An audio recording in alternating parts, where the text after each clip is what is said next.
Greetings and welcome to this edition of Positronic Hypersonic.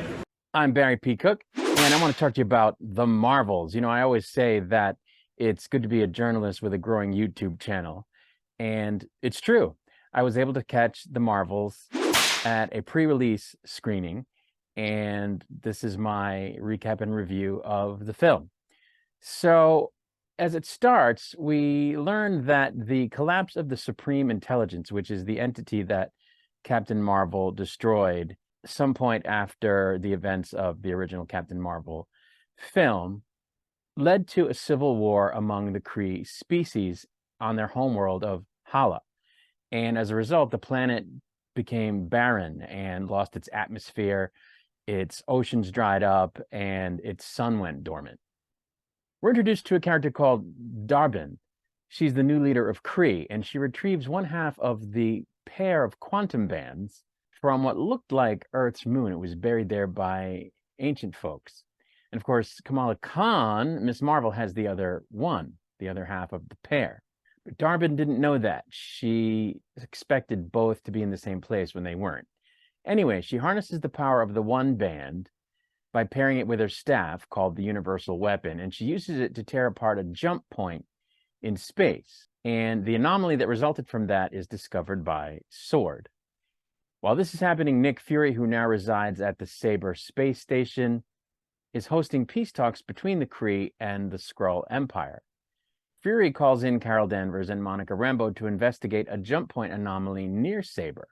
When Monica touches it at the same time that Carol does, she, Carol, and Kamala switch places through teleportation, and we saw a part of that at the end of the Miss Marvel show, and we saw, of course, clips of it in the trailer for this particular film.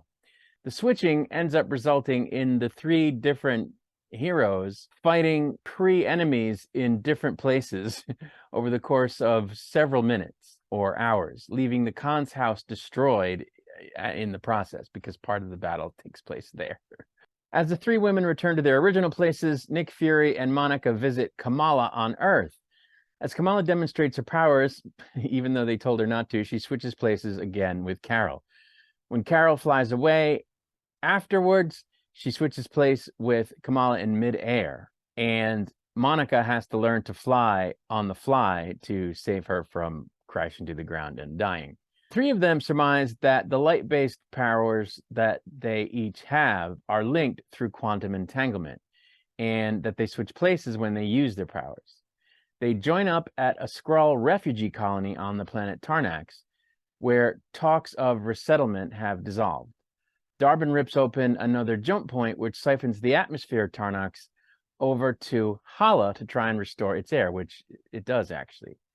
After a hasty effort to evacuate the colony there, Carol, Monica, and Kamala form a team informally referred to by Kamala as the Marvels. Carol informs the others of the legend that the quantum bands had been used to create the jump point transportation network.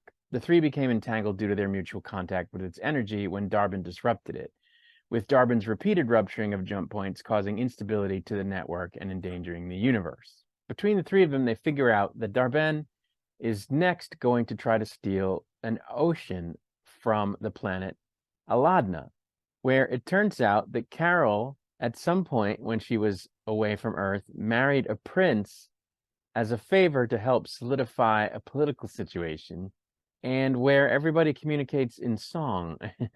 So the three go there, and they end up confronting Dar-Benn after she opens a jump point to draw their ocean water to Hala. After that, she plans to use Earth's sun to restore Hala's sun.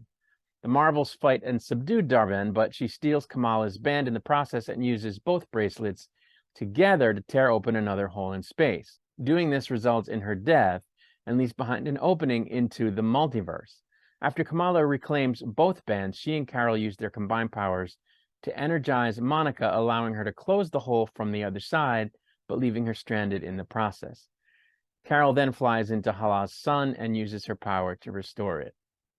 The short-lived team-up with Carol and Monica inspires Kamala to seek out other heroes and form a new group.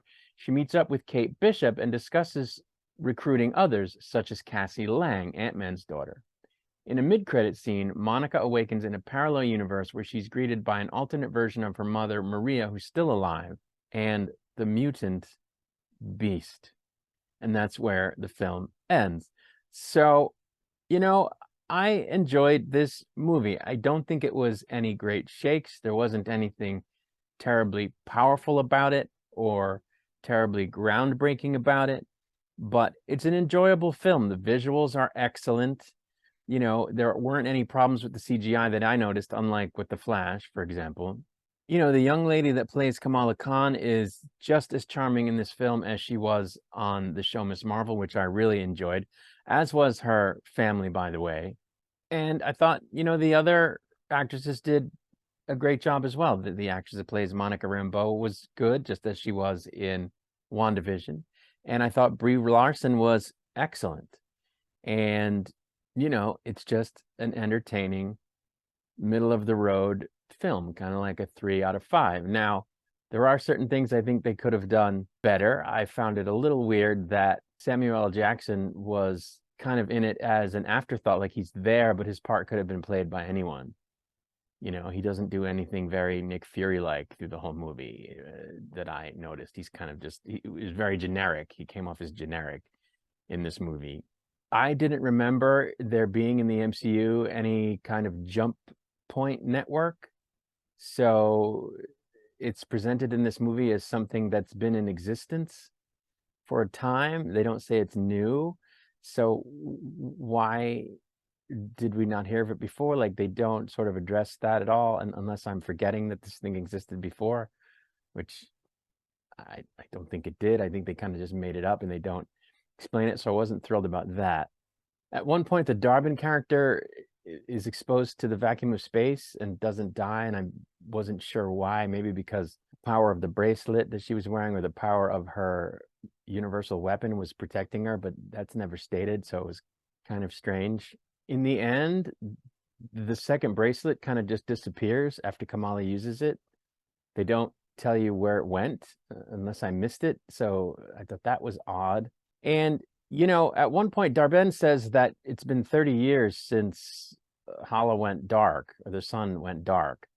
And it seemed weird to me that Carol Danvers never thought to fly into the sun with her energy and restart it. Like, it literally has to be suggested to her by Monica. And it was just like 30 years and you didn't think of this?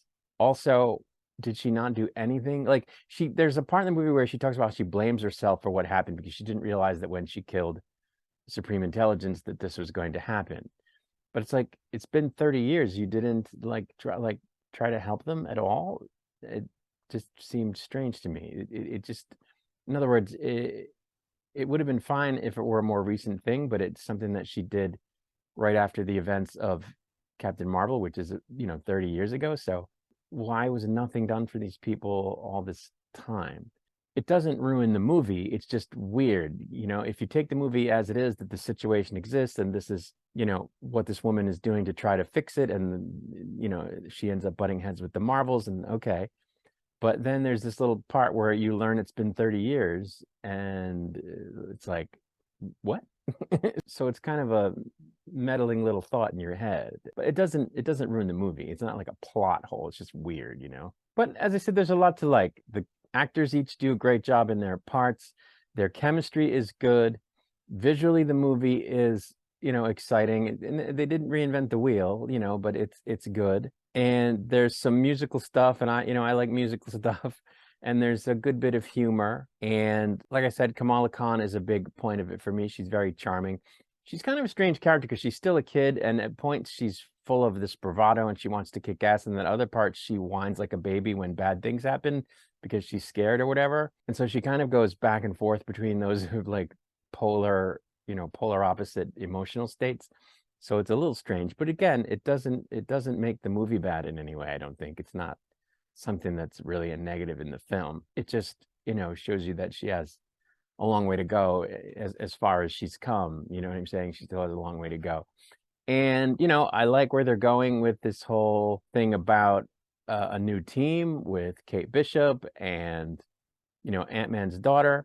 And I like that the X-Men are now in the MCU, apparently, although as part of the multiverse and not the same Earth as, for example, the Avengers and all of that from the previous MCU films. Even Charles gets mentioned, though I don't suspect we're going to see Patrick Stewart as Charles Xavier anymore because he's really up there in age. So I don't know what they're going to do there. But, that's really it.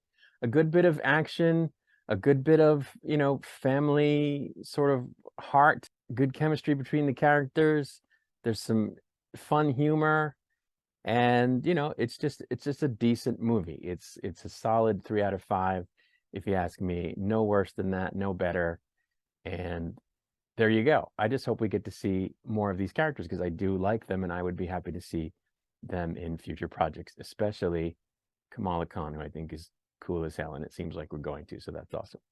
But that's really it. That is my breakdown and review of the Marvels. So I'm going to get out here. I'll be back with another video soon. Until I return, I wish you peace and long life.